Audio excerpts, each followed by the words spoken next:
Good. So let's get started. In love with English. Here we go. I'm going to show you a few photographs of three famous men. I can't say about myself that I'm, an expert in man-women relationships. So I'm going to use three of my favorite heroes who I think are experts in this area. And we'll start with Woody Allen. He once said something very interesting, something I sometimes think about, especially when I meet a new person of the opposite sex. He said something like this: I was nauseous and tingly all over. I was either, or I had smallpox. Now, what I want you to do is I want you to think about the gap number one. What is missing in number one? Do you have any ideas? Please use the chat box to give us some ideas. And we've got the first answer from Przemek. Very good. That's in love. Right. I was nauseous, tingly all over. I was either in love or I had smallpox. That's very interesting, what love can be, right? A little bit like sickness. By the way, have a look at the box in orange, right? To be nauseous, to be tingly, smallpox, some nice vocabulary you might want to remember. Okay, let's move on to the next person of interest. And you probably recognize this one as well. This is, of course, Sigmund Freud. I guess we can say he was an expert in man-women relationships, right? And now let's take a look at what he said once. The great question, which I have not been able to answer, is what does want? Now, think about the missing word in number two. What is the missing word? Okay, and we've got the first answer from Wojtek and from Małgosia and from Teresa and from Marcin. So 50-50, men, women, very good. Of course, it's a woman, right?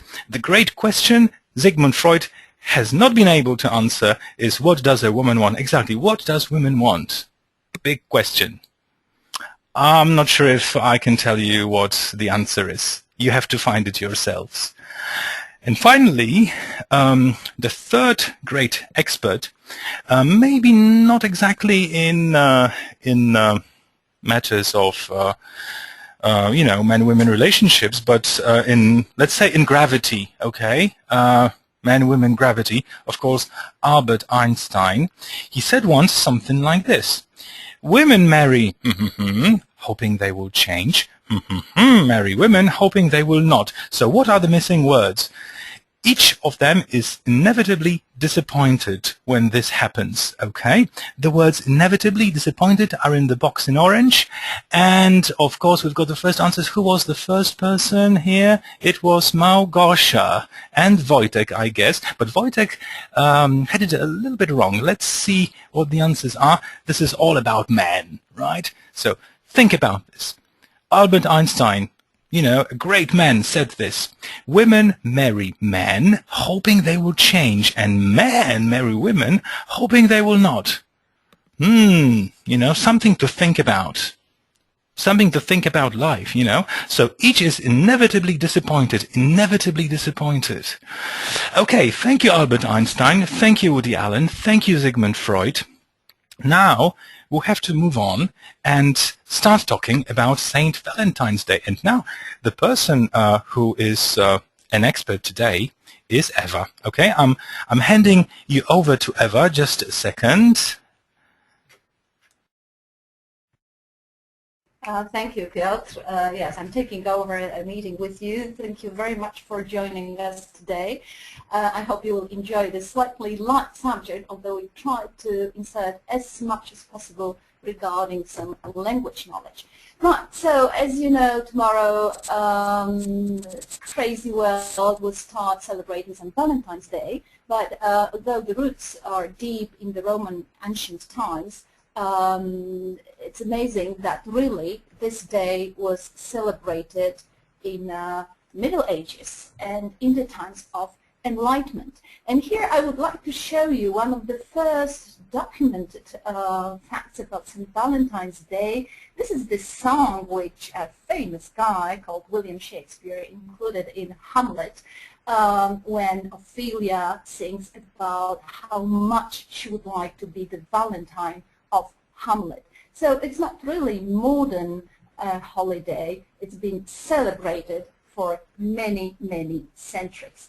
It's been like almost 200 years later when the first Valentine cards appeared. And this is quite old-fashioned card with a famous poem. And the poem, the rhyme, is very popular in English language. I would like to ask you, have you got any idea which two adjectives you can insert in the first slots, and what word is in the second one? So could you give your answers in the chat box? Let's think how people greeted each other on that day. Yes, the rose is red. Yeah, the violet's blue. Agnieszka, you were saying the sugar sweet. Any idea what other word we can put? Not sugar, but you're close. Something that is made by bees. Honey. Okay, Przemek, thank you. Agnieszka, thank you very much. The honey sweet, and so are you. So this is how people celebrated that day in the 19th century. Now we have pretty much modern ways of expressing our feelings, and this is one of them. Probably tomorrow the number of SMSs sent all over the world would increase incredibly. This is a kind of Valentine people can send tomorrow. Guess what? What? You're everything I could ever wish for. Or maybe if you're using a smartphone, you can choose a ready-made application. Yes, you don't need to think of anything and just send it. Right? Or if your beloved one is fond of any particular piece of music, you can send a song with a dedication, right? Okay, or you can choose a ready-made audio message. So, commercial holiday. A lot of money will be generated tomorrow in different things. That's why we wanted to share with you some facts and figures connected with this day. Especially in Anglo-Saxon countries, in the USA and in the UK, this holiday is extremely popular. Do you know that about 1 billion Valentines are sent each year in the USA? And in the United States, sorry, in the UK, I think it was estimated last year that something about 15 million e-Valentines were sent. It's not only about sending greetings. On that day, people do a lot of extraordinary things, like going to restaurants or like having romantic meetings. But giving gifts, have you got an idea what is the most popular gift all over the world, the most popular thing which people give to their beloved ones? Ladies love to receive them. Flowers, yes, and sweets, right. Chocolates, Piotr, flowers, lollipops, yeah, possibly. You have perfect guesses. The number of roses, especially red roses, which will be sold tomorrow, is really amazing. Also, the number of beautifully packed chocolates. And one more thing, especially the one which is the best friend of every girl. Do you know what sells well on Valentine's Day? Not so cheap as roses and chocolates. Diamonds! Wojtek, Elżbieta, Roman, yes, it seems that you've experienced that. Exactly, diamonds. So diamonds are sold all over the world in amazing amounts. Let's see what happens tomorrow, Piotr. Let's see what kind of gift you will choose for your beloved one. Right, so let's move on. As you can see, today we are delivering this presentation together, so there will be these little moments when we will be handing over to each other, and this is one of these moments. Speak to you soon. Right, so I hope I'm with you again. Now, let's take a look at this picture. as Eva said, I'm going to look at certain aspects of St. Valentine's Day from my male perspective, okay? And this is what I thought of, actually. You know, a man and a woman in the picture. What is happening in here? Any ideas? You know, have a look at their expressions, at their gestures, okay? I think that what is happening here is that maybe this guy is chatting her up, or maybe this girl is picking him up, right? Now, yes, maybe that's maybe that's love at first sight. Yes, maybe they're just falling in love, exchanging telephone numbers. Exactly.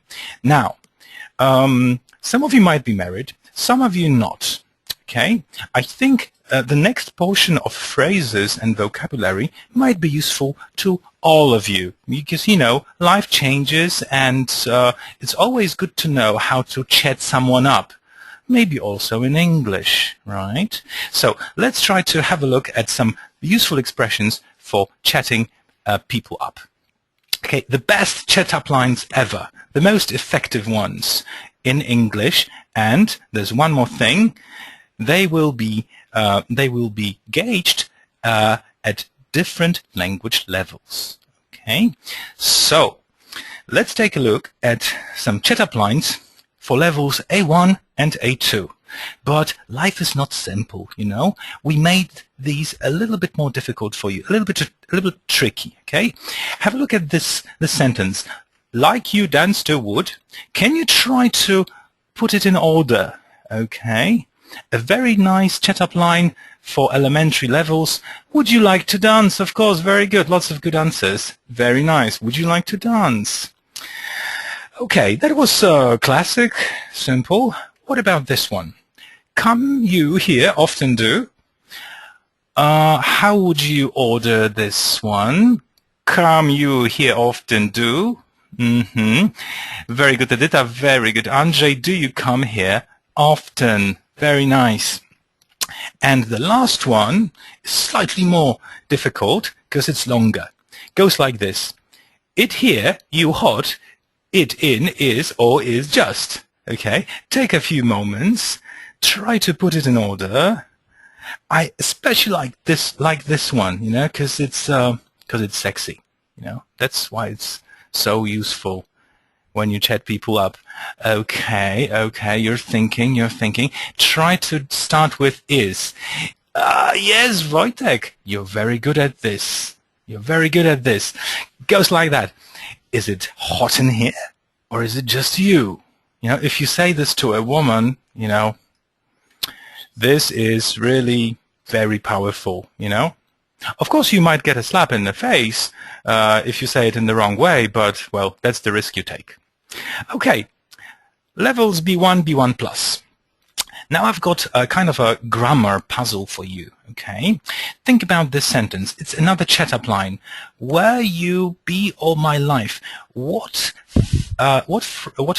grammar would you use here? Now think about it. It's a special tense you should use in here. And who was the first one to use it? Monica and Eva. Very good. Now, present perfect. How many of you thought once, I don't need to practice present perfect, nobody uses it, especially in America. But you see, actually present perfect might be very useful on your first, encounter with a person, of the opposite sex. Where have you been all my life? Very nice chat-up line. And now, here comes the green one. Now, there's no grammar in here. I'm just waiting for your ideas, how we could actually, finish this chat-up line, finish it off. Wow, I really like that. And now your ideas. You're wearing. And what are your ideas? Some people write, I really like your style. I really like your dress. I really like the way you are dressed. Your heels. That's interesting, Przemek. I think I'm in the same club as you are. T-shirt. That's for both sexes, probably. Here are my examples. I really like that t-shirt you're wearing. I really like that tie you're wearing. How about that dress you're wearing if we're thinking about a woman? Because remember that dress means not Polish dress, right, but sukienka. And something interesting is perfume, right? In English, we also wear perfume. Yeah, something to remember about, and also makeup. Actually, this is something I didn't think of, and Eva just tried to make me aware of. Lipstick, makeup. Yes, very good. We can also wear makeup. You see, I wouldn't think of that. And the third one is. I just thought you should know that you have a really nice, and now be careful about your language here, because you might get a slap on the face. So let's try to think of something politically correct, okay? What are your suggestions? Your smile, a really nice smile, a really nice pair of eyes, okay? A really nice pair of eyes, very nice voice, and hair. My suggestions were, well, maybe slightly, politically incorrect body. Okay, how about car, skirt, and slightly controversial, maybe legs. Okay, you have a really nice pair of legs. Be careful about that one. And of course, hair. So this is for B1, B1+. I'm sure you would agree that, if you're intermediate, you could do these lines with no problem. Now, B2, C1, okay? The next line, it requires a little bit of, thinking. How would you do this? Hurt when you fall from heaven. Of course, now you know what I mean by this, but Andrzej, you're very good at this. Did it hurt you when you fell from heaven? Yes, if you say this to a woman, to a girl, you might get lucky, right? Very good. And of course, Przemek and Wojtek, you were right as well. Now, let's try how your conditionals work, okay? Think about this sentence. It's going to be second conditional, so the missing verb in number 3 is told. Very good, Wojtek and Małgosia and Marcin and Teresa and Anya. Very good. If I told you you had a beautiful body, would you hold it against me? No. So would you hold it against me? I'm thinking of a good translation into Polish. Anybody? It's like, when you are arrested by the police, anything you say may be held against you, That's how you use this phrase in context. In here, in a playful way, you can use it like that. And finally, you could start a conversation with something classic. Like, don't you find this place, let's imagine, you're at a bar, discotheque, museum, whatever, right? Very nice chat-up line. Boring, interesting, too loud, attractive. Of course, very nice. My ideas were, don't you find this place classy? Or don't you find this place cool? Or boring, as you said, or overcrowded? Let's go out, Let's take her to a place where it's more quiet. So classy, cool, boring, overcrowded.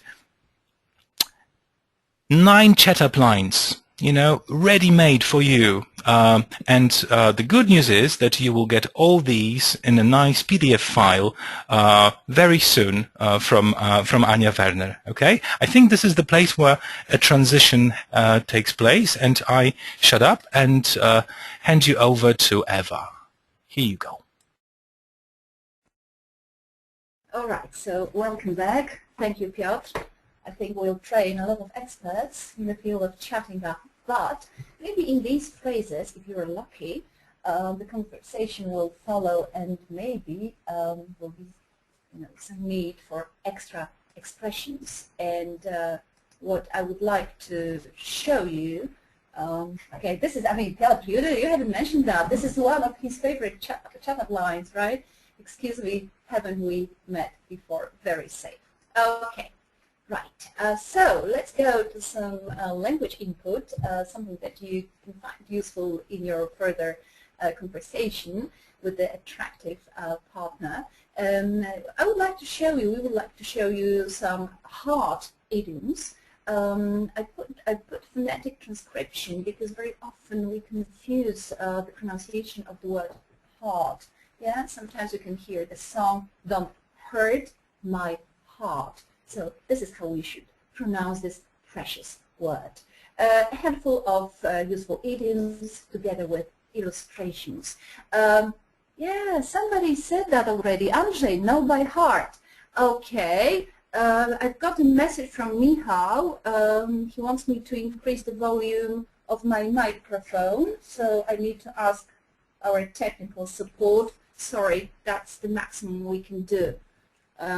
All right, I'll try to do something that's really, really close.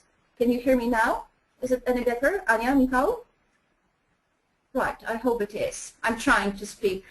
It's okay, better, good. Right, so let's go on. To learn something by heart.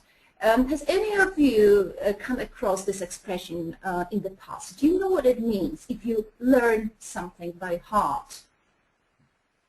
Any ideas? Yes, you learn something completely, okay? You memorize. So you can use this idiom, for example, in the phrase like this. He learned his speech or he learned his presentation by heart. Very well. Let's see another one. Do you know what kind of person is described as a person who has heart in the right place? Who is the person with the heart in the right place? Is it a good person or a bad person? Yeah, exactly. It's a person who's good, who has good deeds, sensitive, understanding, empathic, right? So you can put it in the context in the following way. He's not a very efficient boss, but his heart's in the right place. A very close one is the one connected with gold, which is also precious, positive connotation. So to have a heart of gold, meaning to be very good person, the person who's sharing, helping, and always aware of others' needs. So, for example, somebody who gives donations for charity or hospitals, generous donations, can be described as a person who has a heart of gold. The next one is pretty close to something that we use in our language. When we do something from the bottom of our heart, how we do it. What does it mean if we thank somebody from the bottom of our heart? Truly, thank you, Przemek. Yeah, truly, really, totally, Elżbieta, good. Yeah, sincerely, Andrzej, very good. Yeah, so it means that we really mean it, that our thanks are deep and thorough. So I would like to thank him from the bottom of my heart. Probably it was the guy from the previous slide who gave this donation for charity. Yeah? Right, a lot of things can happen to our heart, and we're not going to concentrate on the medical aspect today, but only on emotional one. So my heart can melt, it can sink, it can break, or it can ache. As you can see, we have only one positive emotion. Do you know what does it mean to melt somebody's heart? My heart melted. It's a good feeling. Yeah, Kasia, good. Yeah, my heart is soft, but in what way? Okay, maybe we can go to the examples. Her heart melted when she looked at her newborn baby. It means that you're so happy, so completely and truly happy that your heart is so soft and full of positive, tender emotions. Okay? The other three examples were negative ones. So when your heart is like freezing with sadness, horror, we can say that, like in the example, this horrible news made my heart sink. So I was like frozen with horror and sadness of something. Then we can be either heartbroken, or we can be broken-hearted.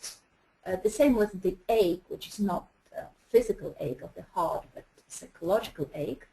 She had an aching heart, or she had heartache. All right, so let's move on to more positive feelings. And the conversation you can have with somebody can be heart to heart. This is the idiom which is not so frequently used. Still, you can find it, especially in the spoken language. Any idea? Have you ever heard what kind of conversation is heart-to-heart conversation? Let's have some heart-to-heart, shall we? What does it mean? What kind of conversation? No, it's not warm. It's a serious thing. True, yeah, Kasia. It's a true, honest, serious conversation about some important issues. So at the moment now they are having heart-to-heart to sort out their problems. You can say heart-to-heart or heart-to-heart conversation. If something is close to your heart, it's definitely positive. Okay, I risked this statement. All my ex-lovers are still so close to my heart. This portion of idioms is quite close to the phrases that we use in our language. Then in the next part of our meeting we'll go to idioms which are more far away from our language status. Okay, so a little bit of grammar. Piotr mentioned the fact that we are even not aware to what extent grammar can be helpful in expressing our emotions. So our old friend from the beginning of our meeting, William Shakespeare, wrote this phrase, "I do love nothing in the world so much as you." The question is, why did he use the word do? Would it be enough to use just, "I love nothing in the world so much as you"? So why do you think the word do appeared in this piece of Shakespearean poetry? Yeah, it emphasizes what? Does it emphasize the word nothing? Does it emphasize the word you? What good old William wanted to emphasize? Love, yeah. Thank you very much, Roman. He wanted to emphasize the fact that he loves somebody truly, really. So, this is how we put grammar into emotions. Okay, you can say, "I love you." Of course, it's fantastic if somebody says that to you. But if you want to stress that you love truly, deeply, you say, "I do love you." Yeah? As Edita writes in the chat box, yes, to underline the word love, to emphasize. Somebody may say, just, "You remember that now, don't you?" But if we want to stress the fact that we want to make sure if the person remembers that night, we say, "You do remember that night, don't you?" Okay? So that was with the word do, but as we said in the title, emotions have grammar. So if we have the sentence, "She looks great in this red dress," how would you emphasize? With what little word would you emphasize the verb look? Would it be only does? Roman, thank you. It would be does. So we have to be careful about grammar. She does look great in this red dress. As you can see, S disappeared from the word look. The same happens in the past tense. So he sent her flowers. How can we underline the fact that he really sent her flowers? Did send Wojtek, yes. Wiesław, Anna, exactly. He did send her flowers. Look, we used the word did and the verb came back to the original form. All right? So when you want to stress something, remember about this way. Okay? We have a collection of words which are also expressing feelings, but they also have their own internal grammar. I like things with you. Yes, I like doing things with you, right? I enjoy talking to you. Exactly. I love making him happy, right? Very good. And I adore, the same pattern. Uwielbiam spędzać z nią czas. I love spending time with her. A lot of good answers. Your grammar is absolutely perfect. These emotions, positive emotions like enjoy, love, and adore, have their negative equivalents. So we say, I dislike talking, example, to strangers at the pub. I hate leaving you alone. And the last negative one, I loathe, it's a strong hate. I loathe having to break up, because it's not nice to break up with somebody. We agree. Okay, so time for Peter.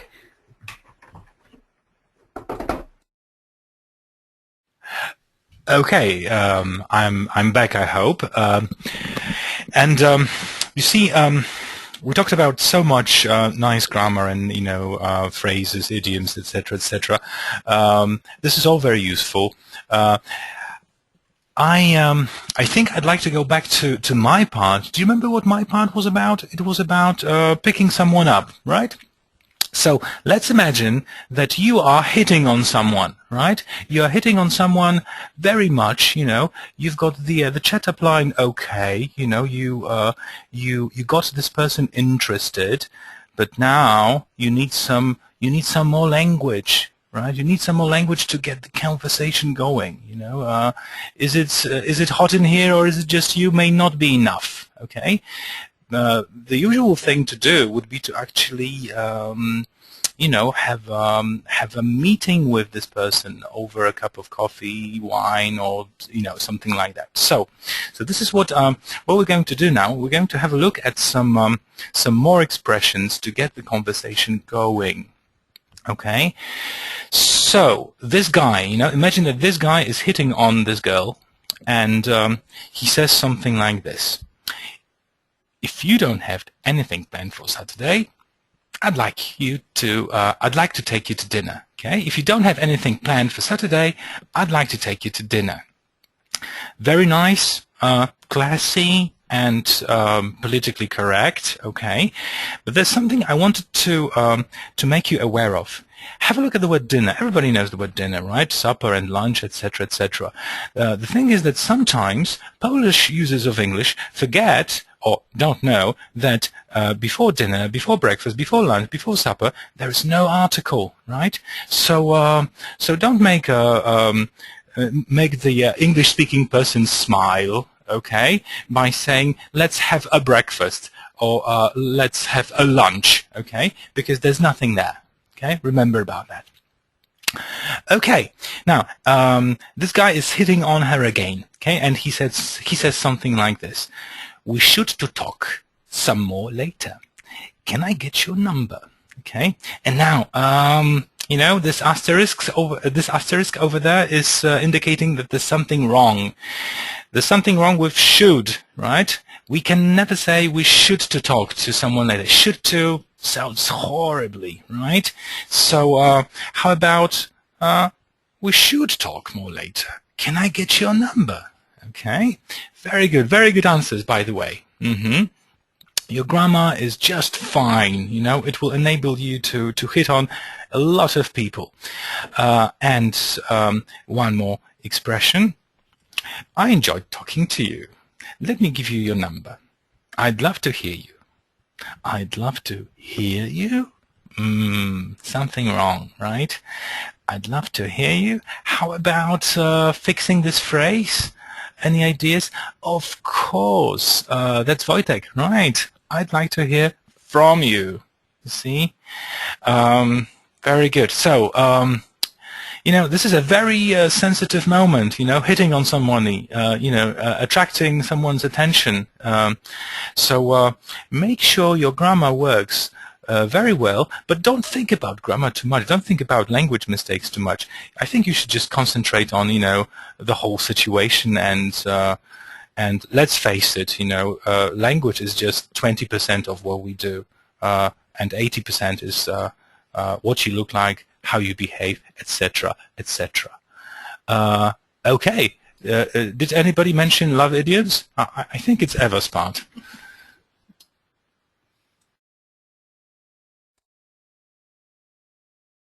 That was the right guess, because I wanted to ask you, do you love idioms? Because I forgot to ask you before. Do you like idioms, English idioms? Wiesław says no, Elżbieta says I do, Marcin no, Piotr yes. So we have an even spread of voices. Wanda no, Katarzyna not much. So I can see that you are not so enthusiastic, but whether we like it or not, idioms are an important part of the language. So to be honest, as the English teacher, I love idioms, but of course, as always, we have to be careful because some idioms are eternal and some of them are dying out very quickly. So the ones which are going to appear on the screen will be idioms which you can use safely, easily, and without any doubts. Love at the first sight. Has any of you come across this idiom in your life? When do we say that it was love at the first sight? It was yeah, I'm not very good. So it was the love from the first moment, at the first sight. Look, we can use it in the phrase like this. It was love at the first sight when I met Alan. Very pleasant kind of love because it's very spontaneous, right? Love at the first sight. Okay? If it was love, or if it is love, you fall for someone. Is it physical that you fall for someone in the street or what? Or is it metaphorical, talking about feelings? When we fall for someone, yeah, Roman, very well, it means to fall in love. So, very common expression, he fell for Rosie when he was in the hospital and she was his nurse. Also a pleasant feeling. Right, and if it happens to you, if it happens to us, we are, or we fall, head over heels. Imagine your head and your heels, what position it is when people are upside down, when they are, yes, very emotional, actually when they are extremely happy. In the situation of being in love, it means to be madly in love with somebody. Szaleńczo zakochany. Right? So we met in 1998 and fell over heels in love. All right. You can see the gentleman who is actually presenting how it looks like when you're so much in love with someone. It's like a sickness, as Piotr said.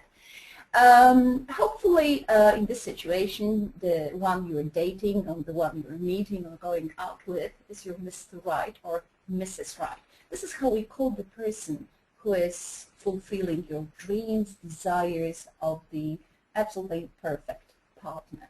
Right? So you can say after so many years he's found his Mrs. Right. It's a Jane, right? So sometimes Mr. Right or Mrs. Right is just beside you. Okay. The illustration gives you a hint. How do we name people who are like two peas in a pod? It's a very sweet picture. So as you can see, it's also a positive idiom. Who is like two peas in a pod? What kind of people are like that? Do you know this idiom? Oh, I cannot see any answers. It must be something new. Right, so it means that the exactly perfect couple, Kasia, very good. So this is the way you describe not only lovers, but also sometimes friends, yeah, or people who are close to each other without any emotional relationship.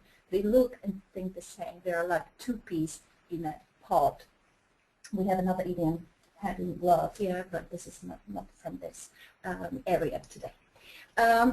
To have a soft spot for someone. Sorry, I was just adjusting my microphone. To have a soft spot for someone. Soft spot. Still no answers, no guesses. Yeah, Andrzej, very well. So it means we have some kind of a weakness for somebody, yeah? That we can forgive a lot, that we are treating this person in a different way. So, like in the sentence, she has a soft spot for Richard. He can do or say anything, right? So, soft spot in our heart for somebody. In Britain, a typical phrase to say that you like somebody very much is to fancy someone. Yeah, it's something like Polish, podoba mi się, yeah, exactly. So Amanda is very attractive. Most men here fancy her. Do you fancy her? I fancy him. Very common verb. But in this love relationship, sometimes you must be careful because you may come across somebody who is called love rat. Piotr is looking at me with surprise. Yes, Piotr, it happens. Love rat, strange connotation of pleasant and unpleasant word. Do you know? Wow, Przemysław, emotional vampire. Yeah, that must be, yeah, close. So definitely somebody who hurts other people, and to be more exact, it's a person who is in the relationship, for example, is married and is having an affair. So James is a love rat. Although he's married, he's always attracted to other women. So it's probably James. Right. The apple of my eye. If you look closely to this beautiful green eye of the lady, you can see a little apple inside. But this is just, you know, a physical representation of the meaning of this idiom. So who is the apple of somebody's eye? Yeah, Andrzej, yes, exactly. Favorite one. Somebody we are proud of. Somebody who we are especially, I don't know, caring about. Yes. So I can say, yes, somebody most important, Roman, very good. Right. So I can say that about my daughter, yeah? My daughter is the apple of my eye. So much. Okay, and two more examples before I say goodbye to you. A puppy love. And it has nothing to do with that, but with the kind of relationship at special age, at special time of our lives, and very often you can hear it in songs. It was really puppy love. Yes, between teenagers, exactly, when we were very, very young. So we can say that, sorry, this mouse doesn't work. Okay. Okay, I used to date him at the high school. It was a real puppy love. On the other extreme, we have another kind of love, the love which we wish you from the bottom of our hearts, and we call them eternal love. As you can see, one of the most famous couples, Rick and Elsa,